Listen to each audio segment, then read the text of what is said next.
விண்வெளியில் சிக்கியுள்ள சுனிதா வில்லியம்ஸை மீட்பதில் மேலும் 3 மாதம் தாமதமாகும் என்று கூறுகிறார்கள். அதனை பற்றி இந்த வீடியோ தொகுப்பில் பார்க்கலாம்.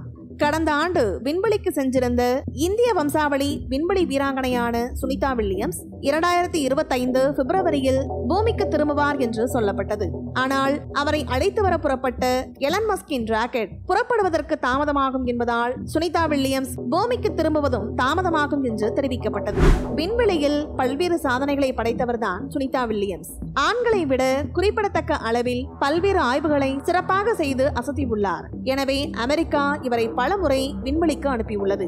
அப்படிதான் இந்த ஆண்டு ஜூன் மாதம் 5ஆம் தேதி சுனிதா வில்லியம்ஸ் ஸ்டார்லைனர் விண்கலத்தில் சர்வதேச விண்வெளி மையத்திற்கு அனுப்பி வைக்கப்பட்டார். ஸ்டார்லைனர் என்பது போயிங் நிறுவனத்தின் விண்கலமாகும். போயிங் நிறுவனம் விமான தயாரிப்பில் முன்னணியில் உள்ளது. ஆனால் இதுவரை மனிதர்களை விண்வெளிக்கு கொண்டு செல்லும் வகையில் ராக்கெட் எதையும் உருவாக்கவில்லை. ஸ்டார்லைனர் தான் போயிங் நிறுவனத்தின் முதல் ஸ்பேஸ்ஷிப் ஆகும். பல முறை இதன் பயணம் ஒத்திவைக்கப்பட்டது. இறுதியாக ஜூன் 5ஆம் தேதி புறப்பட்டது. இந்த பயணத்தில் சுனிதா வில்லியம்ஸ் மட்டுமல்லாது புச் வில்மோர் என்கிற மற்றொரு விண்வெளி வீரரும் சென்றார். இருவரும் ஒரு வாரம் விண்வெளியில் தங்கி ஆய்வு செய்ய வேண்டும். இந்த ஆய்வு சிறிய காலத்தில் நடக்கும் என்பதாக இருந்தாலும் மிகவும் முக்கியத்துவம் வாய்ந்ததாக இருந்தது. திட்டமிட்டபடி அனைத்து வேலைகளும் நடந்தது. ஆனால் திரும்பி வருவதற்கு முயன்ற போதுதான் ஸ்டார்லைனரில் பிரச்சனை இருப்பது கண்டுபிடிக்கப்பட்டது. த்ரஸ்டர் எனப்படும் தொழில்நுட்பத்தில் கோளாறு ஏற்பட்டிருப்பதை சுனிதா வில்லியம்ஸும் புச் வில்மோரும் கண்டுபிடித்துள்ளார்கள்.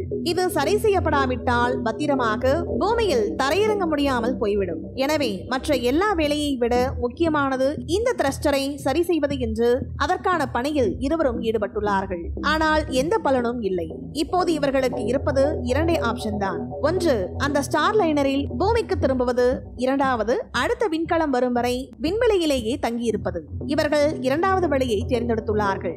எனவே ஆள் இல்லாமல் அந்த ஸ்டார்லைனர் பூமிக்கு பத்திரமாக திரும்பியது.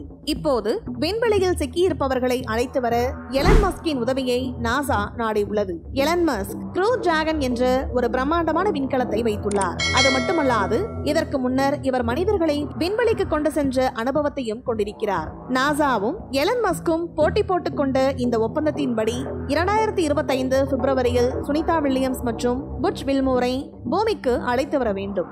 ஆனால் இந்த திட்டத்தை செயல்படுத்துவதில் தற்போது காலதாமதம் ஏற்பட்டுள்ளது. க்ரூ டிராகன் விண்கலம் விண்வெளியில் பாய சற்று கூடுதல் வேலைகளை செய்ய உள்ளதாகவும், எனவே மார்ச் இறுதியில் தான் விண்கலம் விண்ணில் செலுத்தப்படும் என்றும் எலன் மஸ்கின் ஸ்பேஸ்எக்ஸ் நிறுவனம் தெரிவித்துள்ளது. இதனால் மார்ச் இறுதி வரை சுனிதா வில்லியம்ஸ் பூமிக்கு திரும்ப மாட்டார் என்பது தற்போது உறுதியாகியுள்ளது. இந்த தாமதத்தால் வில்மோர் மற்றும் சுனிதா வில்லியம்ஸ் அவர்கள் முதலில் திட்டமிட்டு 8 நாளை தாண்டி தற்போது 9 மாதங்களுக்கும் மேலாக விண்வெளியில் செலவிடுகிறார்கள். இதனால் சுனிதா வில்லியம்ஸ் பத்திரமாக பூமிக்கு திரும்புவாரா என்ற கேள்வி தற்போது எழுந்துள்ளது. இந்த வீடியோ பத்தின உங்களோட கருத்துக்களை கீழே கமெண்ட் பாக்ஸ்ல மென்ஷன் பண்ணுங்க. கீழே இருக்க ரெட் கலர் சப்ஸ்கிரைப் பட்டனை கிளிக் பண்ணி எங்க சேனலை சப்ஸ்கிரைப் பண்ணுங்க. அண்ட் பக்கத்துல இருக்க பெல் ஐகானை கிளிக் பண்ணீங்க அப்படின்னா எங்களோட நோட்டிபிகேஷன் உங்களுக்கு உடனுக்குடன் வரும். தேங்க்யூ.